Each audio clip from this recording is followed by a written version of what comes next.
Janasena executive మీటింగ్కి విశాఖపట్నంకి విచ్చేసిన మంత్రివర్గ సహచరులకి, గౌరవ మంత్రివర్గ సహచరులకి, పార్లమెంట్ సభ్యులకి, శాసనసభ్యులకి, పార్టీ కార్యవర్గం, పార్టీ వైస్ ప్రెసిడెంట్, అలాగే తెలంగాణ రాష్ట్రం నుంచి వచ్చిన కార్యవర్గానికి పేరు పేరును, అలాగే పొలిటికల్ అఫైర్స్ కమిటీ సభ్యులకి, జనరల్ సెక్రటరీస్కి, స్టేట్ సెక్రటరీస్కి, స్టేట్ జాయింట్ సెక్రటరీస్కి, డిస్ట్రిక్ట్ ప్రెసిడెంట్స్కి, city presidents, corporation chairmans, DCMS chairmans, cell చైర్మన్స్కి, అఫీషియల్ స్పోక్స్ పర్సన్స్కి, జీవీఎంసీ కార్పొరేటర్స్కి, వీర మహిళా రీజనల్ కమిటీకి, స్పెషల్ ఇన్వైటీస్ వైసీపీ నుంచి, మిగతా పార్టీల నుంచి వచ్చేసిన మాజీ వైసీపీ నాయకులందరికీ మనస్ఫూర్తిగా మీ అందరికీ రోజున జనసేన ఎగ్జిక్యూటివ్ కమిటీకి ఫస్ట్ టైం మీరు వస్తాను కాబట్టి మనస్ఫూర్తిగా మా అందరి తరపున మిమ్మల్ని సంపూర్తిగా ఆహ్వానిస్తాము. ఎప్పుడు కూడా మేము ఎలా ఉంటుంది అనేది మీకు భాగస్వామ్యంలో మీరు పాలు పంచుకోవాలి. ముఖ్య ఉద్దేశం మీకు కూడా వీఆర్ ఇన్క్లూజివ్. మేము కూర్చోబెట్టి ఎవరో రాకూడదు అనేది కాకుండా మేమందరం ఇన్క్లూజివ్ విధి విధానాలు మీరు ఫస్ట్ టైం విట్నెస్ చేస్తారనేది మనస్ఫూర్తిగా మీరు అర్థం చేసుకుంటారని మిమ్మల్ని ప్రత్యేక ఆహ్వానితులుగా మిమ్మల్ని పిలవడం జరిగింది.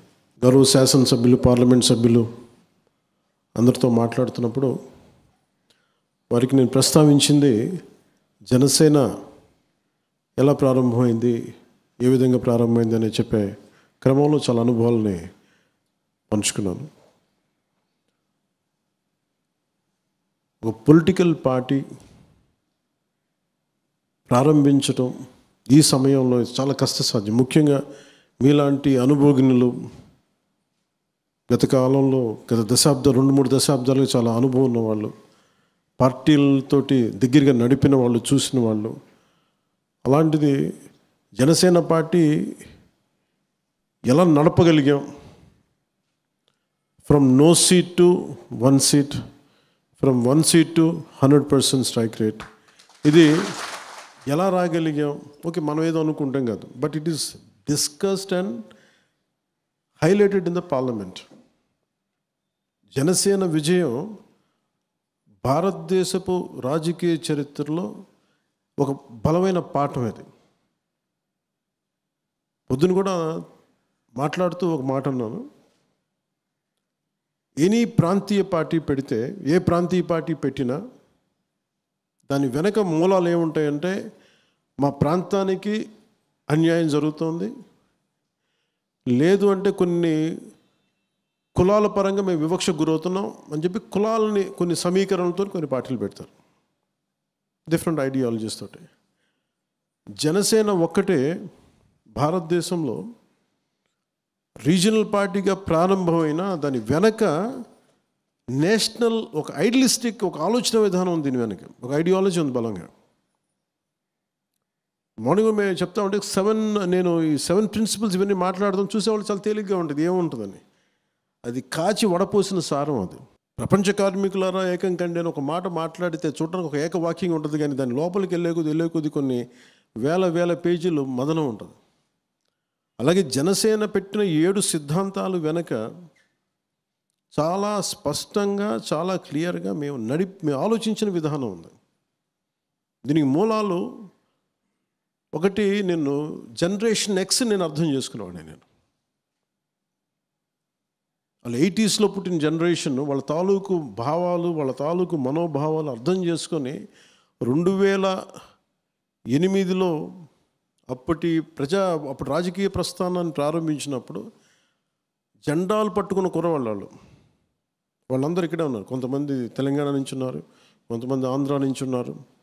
వాళ్ళ మనోభావాలకి నేను ఎలా మాట్లాడితే, వాళ్ళకి కొంత ఐడియాలజీ ఉంది, కొంత ఎదగాలి నాయకత్వంలో ఉంది, కానీ ఏం చేయాలో తెలియదు. ఆవేశం అయితే ఉంది. ఆవేశానికి నేను ఒక రూపకల్పన చేశాను. ఎందుకంటే భావాన్ని కులంతో కట్టిపడేయటం కొద్ది రోజులు కట్టిపడేయగలం, మతంతో కొద్ది రోజులు, ప్రాంతంతో కొద్ది రోజులు, కానీ ఒక బలమైన ఐడియాలజీ కనుక పట్టుకుంటే ఆ భావంతో కట్టిపడేస్తాం. డబ్బులతోటి, మనకంటే డబ్బున్న వాళ్ళు చాలామంది ఉన్నారు ఇక్కడ. 1000 కోట్లు ఉన్నవాడు రాజకీయ పార్టీని ప్రారంభించలేడు. డబ్బున్నంత మాత్రాన పార్టీని నడపలేరు, పేరున్నంత మాత్రాన పార్టీని నడపలేరు. మరి ఏది నడుపుద్ది పార్టీని అంటే, you have to have a very committed ideology. ఏదో పుస్తకాలు రాసేస్తే సరిపోదు.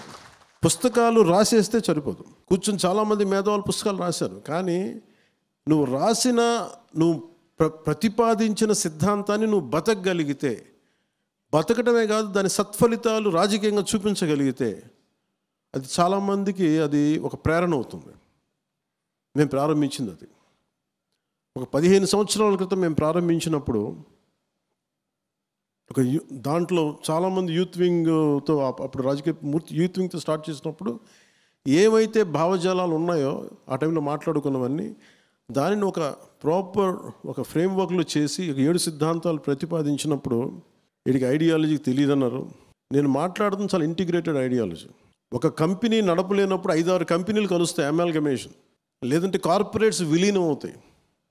అంటే సర్వైవల్ కోసం విలీనం అవుతున్నప్పుడు ఈ సమాజం కోసం ఎన్ని రకాల ఐడియాలజీని కలిపితే ఎప్పుడు మారుతూ ఉంది ఐడియాలజీ. మార్పు నిరంతరం, కానీ వచ్చే మార్పు అది మరింత ప్రగతి బాట వైపు ఉందా లేదంటే పురోగత అధోగత అని చూసుకోవాలి మనం. సో మార్పు అనేది అనివార్యం, కానీ మార్పు ముందుకు వెళ్తుందా వెనక్కి వెళ్తుందా అని చూసుకుంటే నేను అనుకున్నది ఇది ఎసెన్షియల్లీ పాలిటిక్స్. కులం మీద నన్ను నడపలేం.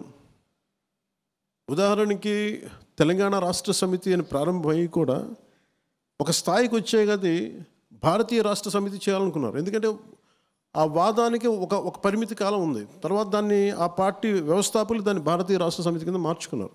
అంటే ఇది మార్పు అనేది అనివార్యం. Maybe it is for better. దీన్ని అలా చూడాలి, అంతేగాని దాన్ని తప్పు పట్టడాలు ఇవే ఉండవు. ఒకరోజు ఇది అనుకున్నాను, ఇంకో రోజు అనుకున్నాను. నేను అట్లా అనుకోలే. ప్రారంభించినప్పుడే ఐఎమ్ వెరీ క్లియర్, ఈ 7 మాట్లాడాలి, ఈ 7 చుట్టే తిప్పుతాం. మీరు ఏమి తిప్పినా మీరు ఇంకోటి మార్చుకోండి, ఇంకోటి అనుకున్నా నేనైతే మార్చలేదు, మారలేదు, ఇవే నిలబడతాయి. ఇన్ని సిద్ధాంతాలు పెట్టుకుని I want be very pragmatist politician, అంటే రిజల్ట్ ఓరియంటెడ్ పొలిటీషియన్.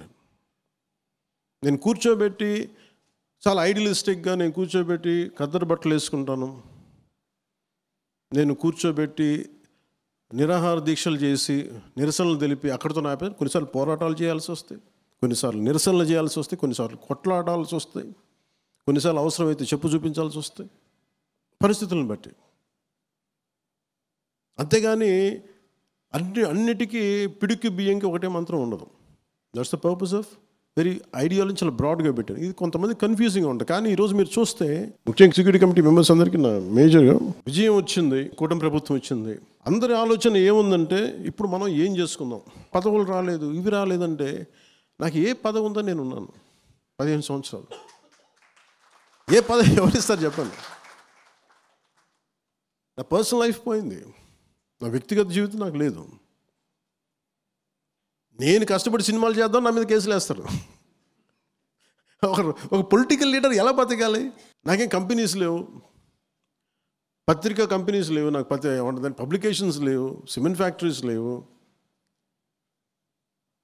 కొన్ని లేదు, మనం ఏదైనా కూర్చొని ఆల్రెడీ ఒక భారతీయ జనతా పార్టీ లాంటి ఒక పెద్ద బలమైన పార్టీలో ఉంటే నేను కూర్చోబెట్టి నేను ఒక కద్దరు లాల్చి పైజం వేసుకుని నేను సంచి పెట్టుకుని తిరగడం సిద్ధమే. కానీ మన అలాంటి పార్టీ కాదు మనది. అన్నీ నేనే అవ్వాల్సి వచ్చింది. సైద్ధాంతిక బలం నేనే ఇవ్వాలి, పార్టీని నడపాల్సిన ఆర్థిక బలం నేనే ఇవ్వాలి, మళ్ళీ దీనికి కావాల్సిన పోరాట బలం ముందు నేనుండి నడిపించాలి. అంటే 3 అంచెల పోరాటం చేస్తే కానీ పార్టీని 15 సంవత్సరాలు ముందుకు నడపలేకపోయాను. నిలబడ్డాం కాబట్టి దీనికి ప్రేరణ తీసుకొని చాలామంది వచ్చారు యువత. కొంతమంది ఆడపడుచులు వచ్చారు, యువత వచ్చారు. పోరాటం స్ఫూర్తి జనసేన. పొద్దున్న కొనతాల రామకృష్ణ గారు మాట్లాడుతూ కలిసినప్పుడు ఒకటే మాట అన్నారు, నేను పోరాటం, నాకు మీ ఫైటింగ్ స్పిరిట్ ఇష్టం, ఎందుకు నేను అలా వచ్చాను ఉత్తరాంధ్ర పోరాటం నాకు అందుకు. ఎందుకంటే ఆయన ఒక సీట్, నేను ఆయన ఏ విధంగా కన్విన్స్ చేయగలను చెప్పండి పార్టీలోకి రమ్మని చెప్పి. ఎందుకంటే నేను ఎవరిని ఎందుకు పిలవనంటే మీరు నన్ను అర్థం చేసుకుని ఇష్టపడి వస్తే మనం చేసే ప్రయాణం వేరుంటుంది. మనోహర్ సార్కి కూడా అదే చెప్పాను, పెద్దలు మనోహర్ గారికి కూడా. ఆయన నన్ను 2 సంవత్సరాలు పరీక్షించారు. నేను ఉట్టే రాలేదు. ఆయన ఒక ఎస్టాబ్లిష్డ్ కాంగ్రెస్ పార్టీ నుంచి వచ్చిన ఆయన ఎందుకు నమ్మాలంటాను నేను? వీడికి అమెచ్యూరిషన్ ఉంటుందేమో, కూర్చోబెట్టి ఇలా అలా అనుకుంటారు అందరు. తప్పేం కాదు అది. నేనేం చేసుకోవాలి? I said I'll prove you. I said I have proven myself, I have proven my commitment. ఆయన 4 గోడల మధ్య ఎంత కమిట్మెంట్గా చెప్పాను, అదే 4 గోడల మధ్య ఆ రోజున మనకి బోర్డర్లో ఆపేస్తే అదే కమిట్మెంట్ ఆ రోజు చూపించాను. ఆ రోజున 4 గోడల మధ్య ఆయనతో మాట్లాడా. మీకు తెలుసు, మనకి బాలినేని గారు లాంటి వాళ్ళు తెలుసు ఎంత హార్డ్ కోర్ ప్రభుత్వం అది. సొంత మనుషులనే వాళ్ళు ఉండేవాళ్ళు లేదు. అలాంటప్పుడు బయట వాళ్ళు ఎక్కడ ఉండిస్తారు? ఒక హార్డ్ కోర్ ఈరోజు మన ఆయన జైల్లో వెళ్ళి బయటకు వచ్చిన ఇంటెలిజెన్స్ ఐజీ హార్డ్ కోర్ వ్యక్తి ఆయన. పర్సనల్ నాకు ఆయన తెలుసు ఒకప్పుడు. ఈరోజు ఇదే వైజాగ్లో మమ్మల్ని ఎలా ఆపారు మీరు చూశారు, చాలామంది గుర్తుండి ఉంటుంది. ప్రభుత్వంలోకి వచ్చి రాగానే నాకు పదవి రాలేదంటే అసలు ఈ ఎలక్షన్లు మీరు అంటే అందరికీ ఇదే అడుగుతున్నాం. మనం అసలు ఎలక్షన్స్ ఇలా చేయలే. ఇది అందరికీ అప్లై, ఒక జనసేనకి కాదు, ఇంక్లూడింగ్ టీడీపీ, ఇంక్లూడింగ్ బీజేపీతో కూడా అప్లై అవుతుంది. ఇది జనసేన, ఇది కూటమి ప్రభుత్వం, కూటమి ఏర్పడలా. ఏమి జరుగుండేదని ఒక పాసిబుల్ సినారియోస్ మీరు ఊహించుకోండి. ఏదైనా జరుగుండొచ్చు.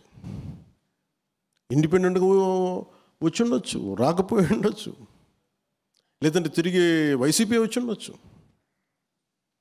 ఏది అంటే దీనికి నెంబర్ ఆఫ్ పాసిబిలిటీస్ ఉన్నాయి. కానీ చాలా స్థిరమైన ఆలోచన విధానంతో దీన్ని ఆలోచన చేసాం, ముందుకు తీసుకెళ్ళాం. అంటే ఏది మనం నేర్చుకోవాల్సింది ముఖ్యంగా నేను రేపు చెప్పదలుచుకుంది కూడా క్యాడర్ కానీ అందరికి కూడా, గెలుపుకి అందరూ ఉంటారు, ఓటమికి ఎవరు ఓన్ చేసుకోరు, అందరూ వదిలేస్తారు. నేను కష్టాల్లో ఓటమిలో నిలబడతాను తప్ప నేను సుఖాలను ఎప్పుడు కనిపించింది, మీకు ఎప్పుడు విజయాలు ఎప్పుడు కనిపించింది. విశాఖపట్నం 2018 పోరాట యాత్ర అప్పుడు అబ్బాయి సతీష్ ఇక్కడే ఉన్నాను, శివ శంకర్ గౌడ్ ఉన్నాను. మీకు ఎంత ఇచ్చాను శంకర్ ఆ రోజు? మీకు ఎంత? 13 లక్షలు ఇచ్చాను కదా నీకు బడ్జెట్. నా దగ్గర ఉన్నది 13 లక్షలు. నేను చెప్పాను ముందు కూర్చొని పోరాట యాత్ర చేసేద్దాం, ఎవరు ఏది పడితే తిందాం అంతే, లేదా రోడ్డు మీద కూర్చొని పడుకుందాం, లేదా 10,000 తీసుకొని ఎక్కడో సత్రాల్లో పడుకుందాం, లేదు రోడ్డు మీద పడుకుందాం. ఇంత పిచ్చితో వచ్చాం.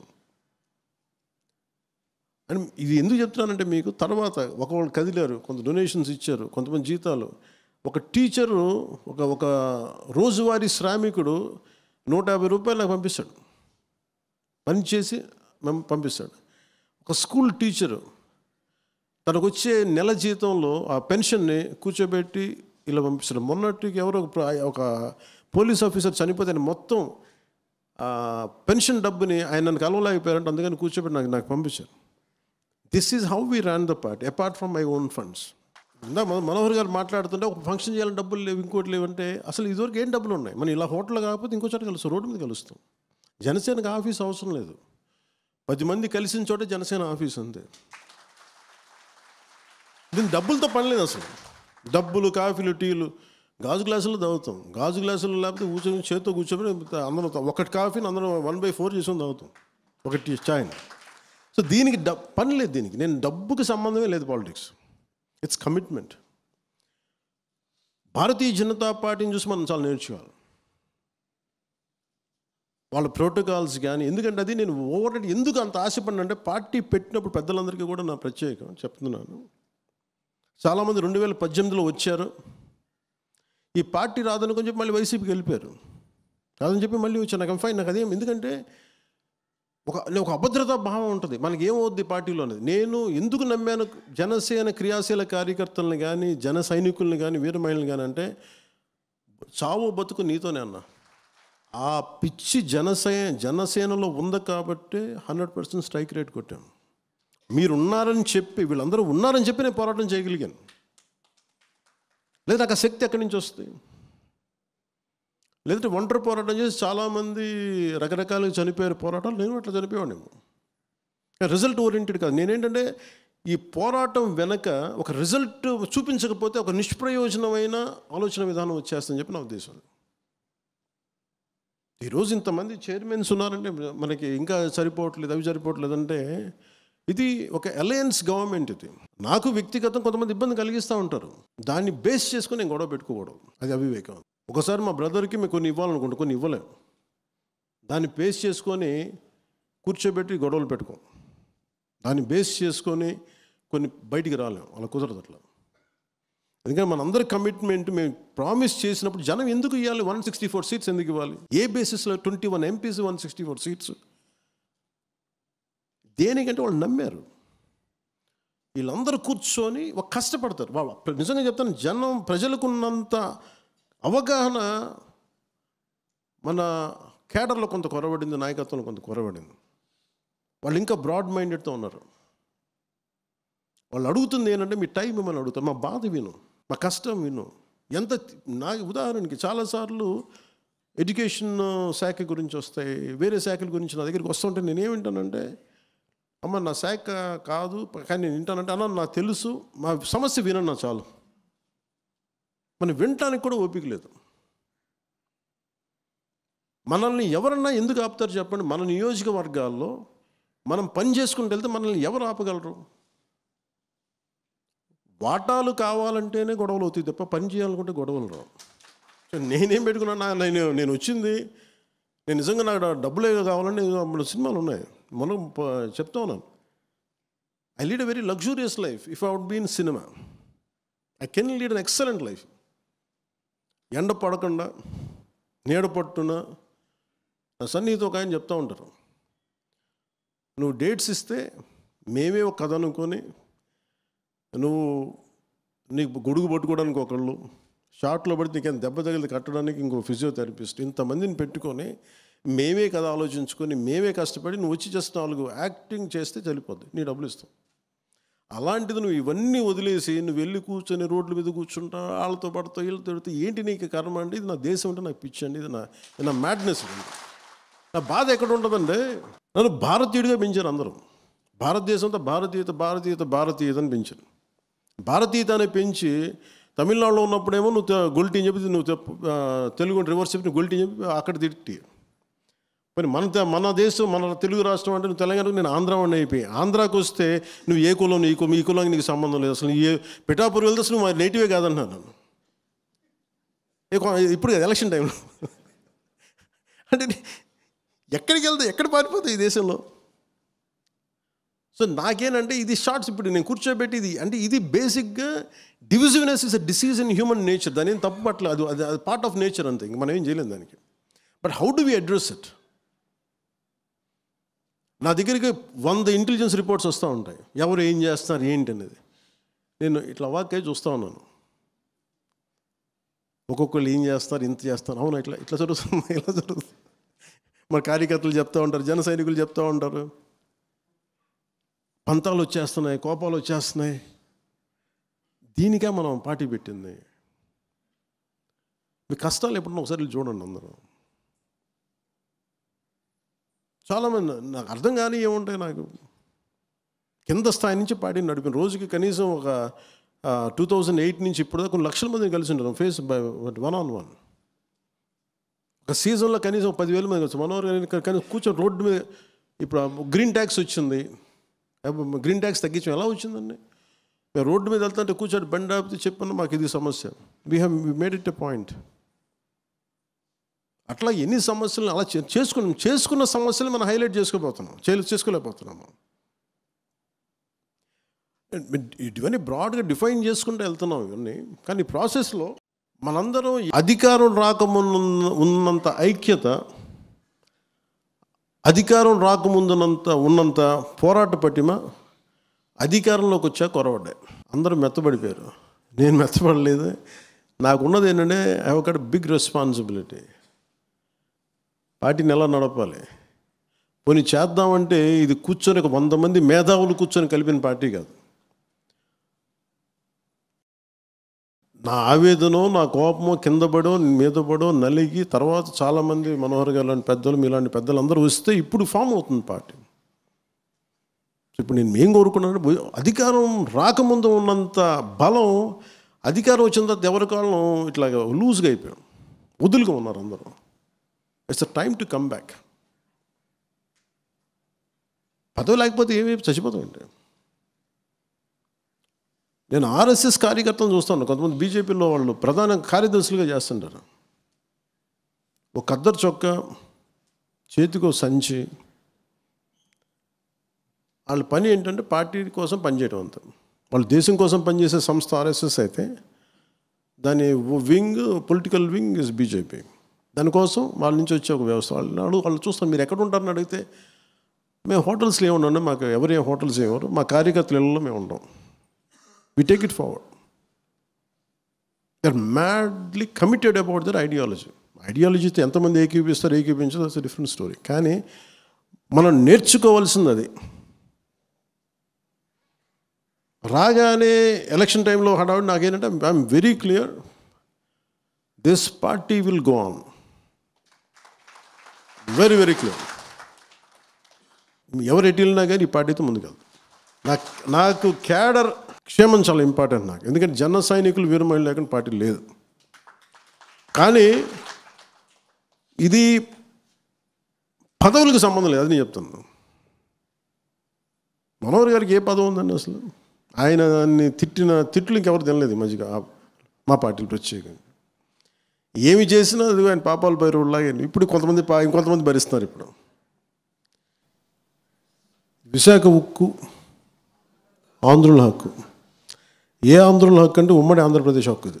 అంటే ఎందుకు చెప్తున్నానంటే, ఈ పోలీస్ కాల్పులు చనిపోయిన వాళ్ళలో తెలంగాణ జగిత్యాలకు చెందిన సాయిరాం ఏదో ఉందండి, జగిత్యాల అయింది. అంటే ఇది విశాఖ ఉక్కు ఆంధ్రుల హక్కు. It's not just about Andhra, ఇది ఎంటైర్ తెలుగు ప్రైడ్, ఒక ఉమ్మడి ఆంధ్రుల హక్కు ఇది. అలాంటిది ప్రైవేటైజేషన్ జరుగుతున్నప్పుడు ఇది నేను 2 సందర్భాలు, మన కోన తాతారావు గారు ఎక్కడున్నారు, కోన తాతారావు గారు ఉన్నారు, మీటింగ్ పెట్టాం. తర్వాత అధికారంలోకి వచ్చిన తర్వాత మళ్ళీ మొన్న కూడా మనం మాట్లాడాం. ఇది ఇంకా ప్రైవేటైజేషన్ ఆపక ముందు గత ప్రభుత్వాన్ని నడిపిన వాళ్ళ అధినాయకత్వం తెలుసు అప్పుడు ముఖ్యమంత్రికి. విభజన సమయంలో విడిపోవడానికి ఒప్పుకోవట్లేదని ప్లే కార్డు పట్టుకోవడం ఎలా పట్టుకున్నారంటే అప్పుడు టీవీలో చూపించారు. దొంగచాటుగా సోనియా గాంధీ గారు చూడకుండా, ఆవిడ కనుపంట పడకుండా, ఆవిడ కళ్ళలో పడకుండా తిప్పారు ఆయన. మీరు ఆ విజువల్ ఉంటుంది చూడండి. అంటే ఇది ఎందుకు చెప్తున్నానంటే, మీరు ఇక్కడ ఎన్నైనా మాట్లాడతారు, ఇక్కడ వెళ్ళి పొడి చేస్తాం, చంపేస్తాం, ఇది చేసేస్తాం, మెడల్ ఉంచి తీసుకొస్తాం, అలా ఇక్కడేం జరగదు. అక్కడ ఢిల్లీ అది కుదరదు అట్లా. ఇక్కడ ఎన్నైనా మాట్లాడచ్చు. వీళ్ళు కథలు అక్కడ చెప్తారు ఇట్లా. సో ఇలాంటి వ్యక్తి స్టీల్ ప్లాంట్ 151 సీట్లు వచ్చిన వ్యక్తి స్టీల్ ప్లాంట్ని ప్రైవేటైజ్ చేస్తారంటే ఏం చేయలేదు. వాళ్ళు ఏమీ చేయకపోగా వచ్చి కార్మిక నాయకులతో ఏం మాట్లాడారంటే, స్టీల్ ప్లాంట్ కార్మిక నాయకులతోటి మీరు వదిలేసుకుని మీకు ఇండివిజువల్ ప్లాట్స్ చేసేస్తాను, మీకు కొంత ప్లాట్లు ఇచ్చేస్తాను, మీకు ఇన్ని కోట్లు వస్తాయంటే చాలామంది కార్మిక సంఘాల నాయకులు ఇది ఒప్పేస్తున్నారు. కొంతమంది, నేను ఇది మొన్న క్రాస్ చెక్ చేసుకున్నాను, మళ్ళీ మన ఆఫీసులో నేను పదవి తీసుకున్న తర్వాత మాట్లాడినప్పుడు అది మేము చేయలేదని కొంతమంది చేశారు, బట్ కొంతమంది చేశారు. అంటే ఎప్పుడు దీంట్లో సమస్య ఎక్కడ ఉంది స్టీల్ ప్లాంట్కి? ఎప్పుడు అంటే, ఒకటి ఉత్పాదకత లేకుండా పెట్టుబడి 1000 కోట్లు 10,000 కోట్లు పెట్టుబడి పెట్టి పీనట్స్ నుంచి వస్తుంటే ఖచ్చితంగా నష్టం, అది ఎప్పటికైనా సరే. కానీ అది ప్రత్యేకమైన స్థితిలో ఉంది. ఇది చాలా ఉద్యమాలు చేసి సంపాదించుకుంది, ప్రాణాలు పోగొట్టి సంపాదించుకుంది. నేను ఢిల్లీకి వెళ్ళినప్పుడు ఇక్కడ ప్రైవేటైజేషన్ జరుగుతుంది అనుకున్నప్పుడు కార్మిక సంఘాల నాయకులు నేను ఏమడిగానంటే, ఆ రోజున అప్పటికి ఇంకా బీజేపీతో మన ఇంకా అలయన్స్ కూడా ఫుల్గా ఫామ్ అవ్వాల, టాక్ స్టేజ్లో ఉంది. అలాంటి సమయంలో నేను ఏం చెప్పానంటే, వెళ్ళి అంటే మీకు తెలుసు, మీకు ఈ దేశంలో ఎవరన్నా సరే అమిత్ షా గారితో ఎవరితో గొడవ పెట్టుకుంటారండి. వీళ్ళు అమిత్ షా గారికి ఖచ్చితంగా అభిప్రాయం చెప్పండి. ఎందుకు అభిప్రాయం చెప్పలేరంటే, ఆయన భయపెడతారని కాదు. ఆయన అడిగే ప్రశ్న వీళ్ళ దగ్గర సమాధానం ఉండదు. వాళ్ళు ఏం కూర్చోబెట్టి భయపెట్టడం వాళ్ళు బెదిరించడం ఏం చేయరు. ఆయన మీరు నేషనల్ లీడర్షిప్ ఎప్పుడు చాలా క్లియర్గా ఉంటుంది, గుర్తుపెట్టుకోండి.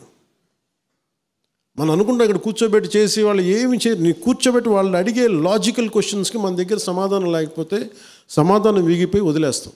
వాళ్ళ దగ్గర సమాధానం ఉంది, ఇంత నష్టం లాజికల్గా ఉంది. మీరు చెప్పండి, మీరు ఇంట్లో వ్యాపారం చేసుకున్నప్పుడు నష్టం వస్తుంటే దాన్ని ఎంతకాలం భరిస్తాం? బ్లీడ్ అవుతూ ఉంది. మేము వెళ్ళి ఏం చెప్పామంటే, నేను మనోహర్ గారు వెళ్ళి ఢిల్లీ మన సౌత్ బ్లాక్కి వెళ్ళాం, పార్లమెంట్లోకి వెళ్ళాం. చాలా బిజీ షెడ్యూల్ టైం ఇచ్చారు. వెళ్ళి ఏం చెప్పారంటే, సార్ ఇది ఆంధ్రప్రదేశ్ మిగతా ఫ్యాక్టరీస్ని ఇప్పుడు అలా నిజంగా భారతీయ జనతా పార్టీయే, నరేంద్ర మోదీ గారి నాయకత్వంలో ఉన్న భారతీయ జనతా పార్టీ కానీ, అమిత్ షా గారు ఉన్న నాయకత్వంలో ఉన్న భారతీయ జనతా పార్టీ కానీ నిజంగా అది మొండిగా ఎవరి మాట వినరు అనుకుంటే, మరి డ్రెడ్జింగ్ కార్పొరేషన్ ఆఫ్ ఇండియాని ప్రైవేటీకరణ ఆపేశారు 2017-18లో వాళ్ళు చెప్పారు నాకు, నువ్వు తీసుకొచ్చిన పాయింట్ నువ్వు ప్రజెంట్ చేసింది మాకు నచ్చింది. నేనేం చెప్పానంటే, దానికి ప్రాఫిట్లో ఉన్నది మీరు దయచేసి చేయకండి సార్ అంటే వెంటనే విన్నారు, దాని ప్రైవేటైజేషన్ ఆపారు. సో వాళ్ళకి సరిగ్గా చెప్పాలి వాళ్ళకి. అదే మేము వెళ్ళి మళ్ళీ స్టీల్ ప్లాంట్ అని చెప్పాను. స్టీల్ ప్లాంట్ అనేది చాలా భావోద్వేగంతో కూడింది సార్. అలాగని మీరు గుడ్డిగా మిమ్మల్ని చేసేయమని చెప్పట్లా, కానీ దీని వెనకున్న మొత్తం మీరు ఒకసారి స్టడీ చేసి ఏ మాత్రం కుదిరితే దానికి ఒక మైన్స్ కేటాయించండి. కుదిరితే దానికి మీరు ఒక పైప్ లైన్ వేయండి. ఎక్కడైతే మైనింగ్ సోర్స్ ఎక్కడ ఉందో మన ఒరిస్సా నుంచి ఇక్కడి నుంచి కొంచెం ఒక పాసిబుల్ ఒక మైనింగ్ పైప్ వేయండి, ఐరన్ ఓర్ పైప్ వేయండి. ఒక సొంత గనులు లేవు, క్యాప్టివ్ మైన్స్ కనుక మీరు ఇవ్వగలిగితే ఇలా ఉంటుందని చెప్పి మొత్తం ప్రజెంట్ చేసి పట్టుకొచ్చాం. ఆయన విన్నారు, చాలా కీన్గా విన్నారు. ఎస్ చెప్పలేదు, నో చెప్పలేదు. కానీ మేము దీన్ని ఆయన చెప్పింది ఏంటంటే we look in to it అంతే. ఆ స్థాయి వ్యక్తులు కూర్చోబెట్టి ఏముంటుందని గంటలు మాట్లాడరు, పేజీలు ఏముండదు. We look in to it అంటే చాలా భావగర్భితమైన వాక్యం అది. దాన్ని తగ్గట్టుగా చేశారు. మీరు చూస్తే అప్పుడే మీకు ప్రైవేటీకరణ అయిపోయింది. అప్పుడు చూడండి, ముందుకు వెళ్ళా. అది అయిపోయిన తర్వాత మళ్ళీ ప్రైవేటీకరణ జరుగుద్ది అనుకుంటే నేను మళ్ళీ అందరిని కూర్చోబెట్టి మన కొన్నతాతర గారి ఆధ్వర్యంలో అందరూ వస్తే ఇదే చెప్పాను, నేను కేసు ప్రజెంట్ చేస్తాను. మేము మళ్ళీ ప్రజెంట్ చేస్తే దానికి 10,000 crores ఎంతో ఇప్పుడు పంపించారు, 14,000 crores. అది స్వయంగా మోడీ గారు వచ్చి ఇక్కడ చెప్పెళ్ళారు. ఇది వెనక్కి వెళ్ళడం అంటే ఏం లేదు. కాకపోతే ఏంటంటే మీరు కార్మిక సంఘాల్లో కూడా ఎంత త్రికరణ శుద్ధిగా ఉన్నారు, మీరు ఎంత చిత్తశుద్ధిగా ఉన్నారు. ఈరోజు మాట్లాడే వాళ్ళు ఎంతమంది మాట్లాడుతున్నారు ఇంకా విజువల్ చూడలేదు, కానీ అసలు గత ప్రభుత్వం చేసిన వాళ్ళు మీరు గొంతు తెరవలేదు ఆ రోజున. ఆ రోజు సోనియా గాంధీ గారికి మీ రాష్ట్ర విభజన జరుగుతుంటే మీరు ప్లే కార్డు చూపించడానికి భయపడ్డ వాళ్ళకి మీకు ఢిల్లీలో మీకు ఏం ధైర్యం ఉంది? ఇన్ని కేసులు పెట్టుకొని మీరు ఎక్కడ ధైర్యంగా మాట్లాడగలరు? మీరు కేసులను ఎక్కడ ప్రజెంట్ చేయగలరు? మీరు నాకు ఆ భయాలు లేవు. నాకు ఉంటే పదవి ఉంటే పోద్ది, లేదంటే వదిలేస్తాను. నాకు లీజ్ బాధ. నాకు కాదు, నా బాధ్యత. నాకు పదవిని బాగా చేస్తాను అంతేగాని పదవి పట్టుకొని వేలాడను నేను. పదవి లేకపోతే నాకేమి ఏదైనా కూర్చోబెట్టి నాకేమైనా కేసులో ఇంకోటో నన్ను ఆమ్ ట్విస్ట్ చేయడం నా దగ్గర ఏం లేవు, పెట్టుకొని అలాంటివి నేను బేసిక్గా. అందుకే నేను చాలా ధైర్యంగా మాట్లాడుతూ చాలా కరెక్ట్ సరిగ్గా చెప్తాను విషయాన్ని. దానికి తగ్గట్టుగా వాళ్ళు చూశారు, 14,000 కోట్లు రిలీజ్ చేశారు. కొంతమంది కార్మికులు వాళ్ళు ఇష్టం లేక వాళ్ళు వెళ్ళిపోతున్నారు. దానికి మనం ఏం చేస్తాం? ఇప్పుడు ఎవరో ఒకరు వాలంటరీ రిటైర్మెంట్ తీసుకుంటారు, నేను ఏది ఆపుద్ది? గన్ పాయింట్లో పెడతాం ఎవరన్నా? చాలామంది వాలంటరీ రిటైర్మెంట్ తీసుకొని చాలామంది ఉద్యోగాలు వదిలేస్తారు. సో దీన్ని వీళ్ళు గొడవ చేస్తున్నారనే దాన్ని మీరు 100% ఒకటి బయటికి చాలా బలంగా చెప్పండి. ఇంక్లూడింగ్ మన సభ్యులందరూ, మన ఎమ్మెల్యేలు కానీ, ఎమ్మెల్సీలు కానీ, ఎంపీలు కానీ మీరు చాలా బలంగా మాట్లాడాలి. మీరు మాట్లాడకపోతే ఏమవుతుంది? ఒకసారి కొన్ని విషయాలు మీరు కొన్ని పెద్ద విషయాలు అందరూ కలిసి మాట్లాడాలి. It will come from the party directive. మీరు అందరూ కలిసి ఏ స్థాయిలో ఇది మాట్లాడటం అలవాటు చేసుకోండి. అందరూ 1 year నుంచి సైలెంట్గా ఉన్నాం. మీరు సైలెంట్గా ఉన్నాం ఎందుకంటే మీరు యువర్ ఎలక్టెడ్ రిప్రజెంటేటివ్. చాలామందికి లేని మీకు ఒక పొజిషన్ మీకు ఇచ్చారు, and you have to represent their aspirations. మీరు గొంతు మాట్లాడాలి. అందుకే మీకు ప్రాపర్ డైరెక్టివ్ ఉంటుంది. మనకి political affairs committee under the leadership of Manohar garu ఇది వస్తుంది. మీరు బలంగా మాట్లాడండి. It will come from the entire executive committee from PSC. నేను సార్తో చెప్తాను, ఖచ్చితంగా మీకు వస్తే ఏ విషయాల మీద మాట్లాడాలి. అలాగే పాప సుగాలి ప్రీతి ఇష్యూ.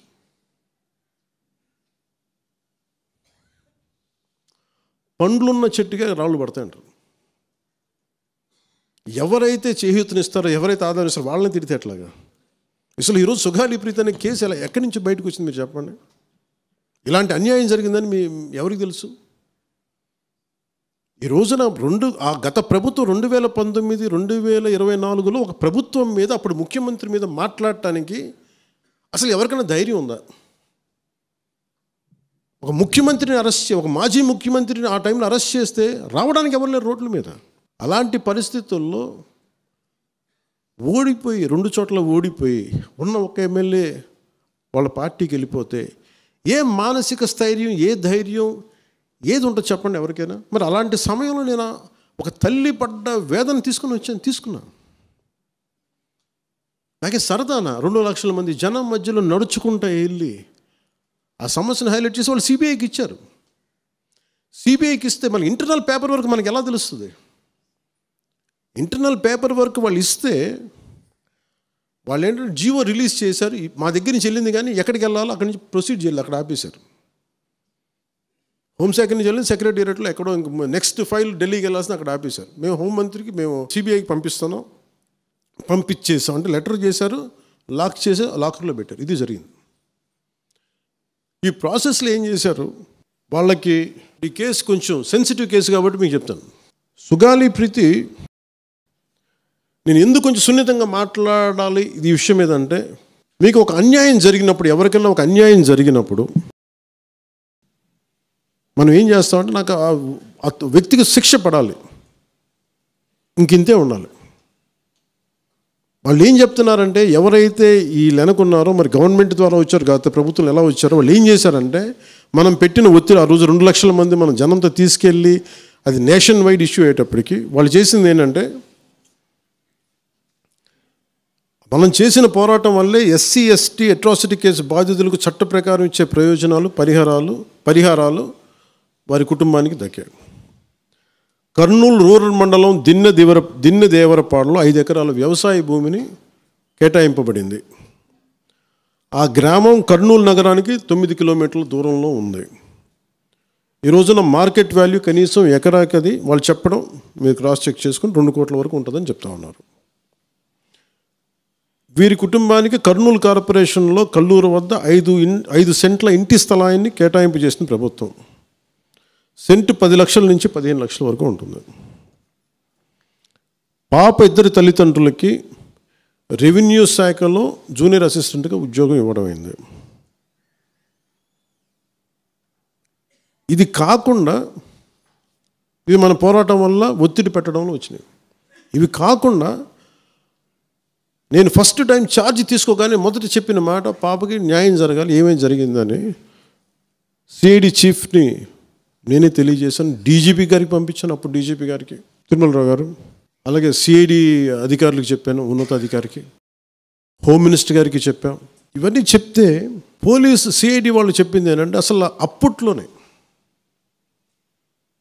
ఎవరైతే దీని వెనక కుట్ర వెనక ఉంది ఇవన్నీ చెప్తున్నారో ఏ డిఎన్ఏ తారుమారు చేశారు. ఎలా తారుమారు చేసి ఉండాలి? ఈ ఒత్తిడిలో వీళ్ళకి భూములు అవి ఇవి ఇచ్చేసి, మరి ఏం చెప్పారు నాకు తెలియదు కానీ వాళ్ళు నాకు తెలిసి వాళ్ళు ఈరోజు పోలీసు చెప్తుంది ఏంటంటే, సాక్ష్యాలు వీళ్ళు చెప్తున్న వ్యక్తుల మీద వాళ్ళ డిఎన్ఏకి దీనికి మ్యాచ్ కావట్లేదు. ఇది వాస్తవం. కోర్ట్స్ ఏం చేస్తాయి, పోలీసు ఏం చేస్తారు, దీన్ని కూర్చోబెట్టి. ఎందుకు చెప్తున్నానంటే, ఇది వివేకానంద రెడ్డి గారిని చంపేశారని తెలుసు అందరికీ. ఎవరైతే చేస్తున్న నిందితులు ఉన్నారో వాళ్ళు ఒక్కొక్కరుగా చంపేస్తున్నారు వాళ్ళని. మరీ గత 5 సంవత్సరాల్లో ఇట్స్ ఎ క్లాసిక్ కేసెస్ ఇవి. ఈ ప్రక్షాళనకే పూనుకున్నాం మనం.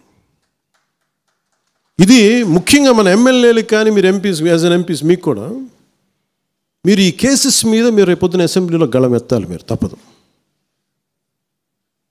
ముఖ్యంగా లా అండ్ ఆర్డర్ వీళ్ళు అందరూ తప్పించుకుంటూ వెళ్ళిపోతే ఇట్లా ఒక సోషల్ అన్రెస్ట్ వస్తుంది దీనివల్ల. అంటే వ్యక్తికి ఒక నేరస్తుడు చేసిన ఒక కులానికి చెందుతాడు, ఏదో ఒక నేరస్తుడు, మనం ఏం చేయలేము దానికి. ఇందాక అరుణ చెప్పినట్టుగా ప్రతి ఒక్కరు ఏదో కులానికి చెందాలి, వేరే దారి లేదు మనకి. మనం వేరేలా పొట్ల ఏదో కులానికి చెందాలి. కానీ తప్పు చేస్తే కూర్చోబెట్టి పలానా టక్కుమైన ఒక మాట అనేస్తారు, పలానా ఎక్స్ చేసాడు నన్ను, పలానా కాస్ట్కి చెందిన వాడు చేసాడు అంటారు. అసలు ఇంత కాస్ట్ ఎక్కడి నుంచి వచ్చి తెలియదు క్రైమ్కి. సో అందుకని మేము బీయింగ్ లీడర్ని చాలా సెన్సిటివ్గా మాట్లాడాలి. మరీ నేను మిగతా వాళ్ళు గబుకుని మాట్లాడేసి గత ప్రభుత్వ నాయకులు మాట్లాడేసి వెళ్ళిపోవచ్చు, ఈజీ అది. కానీ నేను అలా మాట్లాడకూడదు. దట్టు నేను ఇప్పుడు డిప్యూటీ సీఎం పదవిలో ఉన్నాను కాబట్టి నేను చాలా ఒళ్ళు దగ్గర పెట్టుకుని మాట్లాడాలి. అందుకని ఇవన్నీ మీరు ఒక్కసారి దీంట్లో కూడా ఆ పాపకి న్యాయం జరగాలి, దోషులుంటే శిక్షింపబడాలి. ఇలా ఒత్తిడి పెట్టాల్సిన వారికి కూడా నా విన్నపం ఏంటంటే, మీరు అసలు ఈ కేసు ఎవరి వల్ల బయటకు వచ్చింది మీరు చెప్పండి. సో మా త్రికరణ శుద్ధిని, మా చిత్తశుద్ధిని మీరు తక్కువ ఎంచినా. ఇక్కడ కేసులు వాళ్ళు కూర్చోబెట్టి నేను వెళ్ళి సాక్ష్యాధారాలు నేనేం క్రియేట్ చేయలేను. అక్కడ గత ప్రభుత్వం చేసిన తప్పులు కొనేసారు వీళ్ళు చాలామందిని. మరి ఏం కొన్నారు, ఎలా కొన్నారు, దీని మీద కేసు పెట్టాలి. ఇది ఇది నా ఒక్కటి కేసు కాదు, ఇది ఎంటైర్ సొసైటీకి ఇది సిచ్యువేషన్. మీరందరూ కూర్చొని ఒకసారి మన ఎమ్మెల్యేస్ అందరూ కూడా, మన నాయకులందరూ కూర్చోబెట్టి you try to take it to home minister గారు, including law and order CM గారి చేతిలో ఉంటుంది కాబట్టి నేను ఇంతకుమించి దీని మీద మాట్లాడకూడదు. ఎందుకంటే నేను శిక్ష పడాలని కోరుకుంటాను. ఇంతకుమించి కాకపోతే ఏమైపోతుంది, నా మీద నన్ను లాగడం చాలా తేలిక అందరికీ. ఎందుకంటే నేను మెత్తని మనిషిని కదా, నా మీద రాళ్ళు వేసేయండి ఈజీ, నా చొక్కా పట్టుకొని ఈజీ. అదే గత ప్రభుత్వం ముఖ్యమంత్రిని పట్టుకోమని చెప్పండి, ధైర్యం కూడా చేయరు, ఇప్పటికీ ధైర్యం చేయరు. ఎందుకంటే వాళ్ళ మనుషులు ఇళ్లలోకి వచ్చి కొడతారు, క్రిమినల్స్ వచ్చి ఇళ్లలోకి వచ్చి కొడతారు, చంపేస్తారని భయం. మనం ప్రజాస్వామ్యం కదా, మనం భరించాలి. అందుకని దయచేసి దీన్ని మీరు ఒకసారి కూర్చోబెట్టి ఒకసారి మన గౌరవ శాసనసభ్యులు, మంత్రివర్గ సహచరులు, లెజిస్లేటివ్ కౌన్సిల్ మెంబర్స్, పార్టీ నాయకులు అందరూ దీని మీద ఒకసారి స్పోక్స్ పర్సన్స్, వీర మహిళ నాయకులు, మీరందరూ ఒక్కసారి కూర్చోబెట్టి ప్రతి ఒక్కరు కూడా దీని మీద, ఇది ఎందుకంటే ఇది ఒక కేసుగా చూడకండి, ఇది గర్ల్ చైల్డ్ తాలూకు ప్రొటెక్షన్ చాలా ఎసెన్షియల్. అందుకని దీన్ని సోషల్ మీడియా యాక్ట్ కానీ ఇవన్నీ మాట్లాడాలని పొద్దున్న నిర్ణయించుకున్నాం. ఇది ఒకసారి మీ దృష్టికి తీసుకొస్తాను. जनगण मन अधिनायक जय हे भारत भाग्य विधाता, पंजाब सिंध गुजरात मराठा द्राविड उत्कल बंगा, विंध्य हिमाचल यमुना गंगा उच्चल जलधि तरंगा, तव शुभ नामे जागे, तव शुभ आशीष मागे, गाहे तव जय गाथा, जनगण मंगलदायक जय हे भारत भाग्य विधाता, जय हे जय हे जय हे जय जय जय जय हे।